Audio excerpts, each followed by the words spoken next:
Bonjour à tous, et bienvenue dans cette nouvelle vidéo. Nous y voyons comment uniformiser et améliorer la cohérence de données de type texte, à l'aide des formules majuscules, minuscules et non propres. La fonction majuscule, comme son nom l'indique, permet de transformer une chaîne de texte en lettres capitales. Elle a besoin uniquement d'un argument. Celui-ci peut être une chaîne entre guillemets, ou alors une référence à une cellule contenant une chaîne, comme ici notre cellule A2. Notre chaîne a été convertie en majuscule. Nous pouvons mettre une plage de cellules en argument, comme celle allant de A2 à D2. Et dans ce cas, nous obtiendrons une ligne de chacune des cellules, transformée en lettres capitales. Finalement, nous mettons en majuscule, notre plage allant de A2 à D7.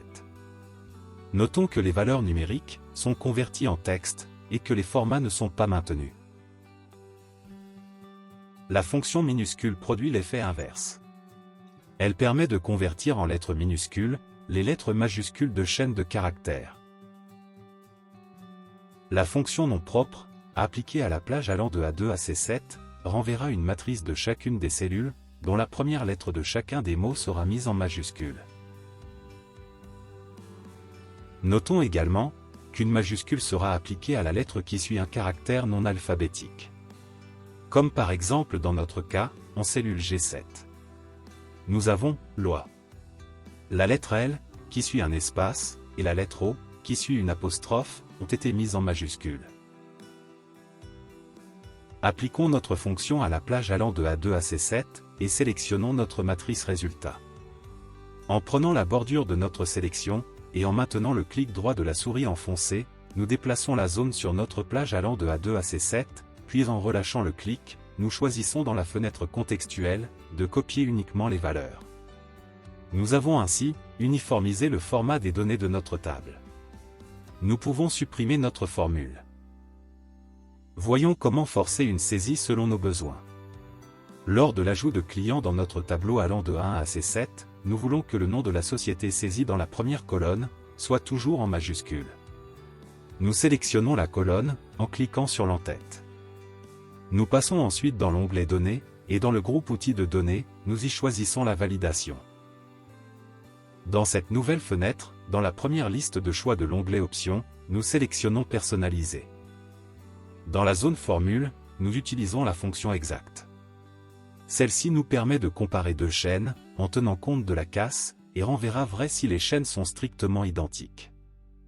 Son premier argument sera la cellule A2, en référence relative, de manière à ce que cela s'applique à chacune des cellules de la colonne.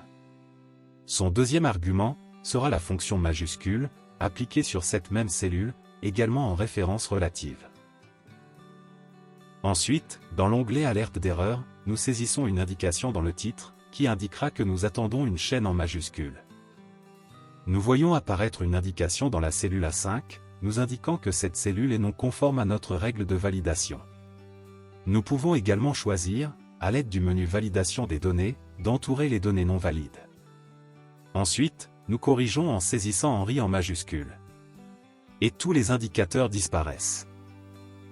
Si nous ajoutons un nouveau nom, et qu'il n'est pas saisi en majuscule, nous obtiendrons un message d'erreur nous invitant à corriger. Nous reproduisons le même principe pour les noms de villes. Mais cette fois-ci, dans la formule de validation, nous comparons avec la fonction exact, la cellule C2 au résultat de la fonction non propre, appliquée sur celle-ci. Ainsi, nous forçons à saisir une majuscule à chaque début de chaîne. Ainsi la saisie des villes est également contrôlée, et nos données auront un format identique. Pour aller un peu plus loin, nous pouvons forcer la conversion en utilisant Visual Basic. Pour cela, nous passons par l'onglet Développeur. S'il n'est pas présent, nous devons l'ajouter. Un clic droit sur une partie du ruban nous permettra de le personnaliser. Nous devons choisir tous les onglets dans la liste de choix, puis après avoir cliqué sur Développeur, nous devons cliquer sur Ajouter. Nous choisissons ensuite Visual Basic dans le groupe Code. L'éditeur apparaît, et sur la gauche nous double-cliquons sur notre feuille. Dans la fenêtre de code, nous choisissons dans la liste de choix de gauche, la partie Worksheet.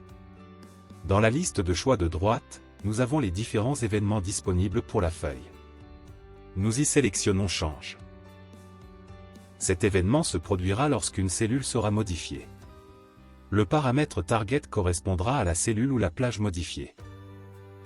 Avec notre première ligne de code, application.enableEvents égale false, nous désactivons les événements.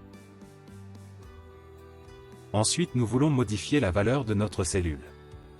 Nous utilisons notre paramètre target avec la propriété value. Nous aurons donc target.value égale ucas, entre parenthèses target.value. Ucas étant la fonction majuscule en anglais. Ensuite avec application.enableEvents égale true, nous réactivons les événements. Nous les avions désactivés, pour ne pas rentrer dans une boucle qui n'en finirait pas.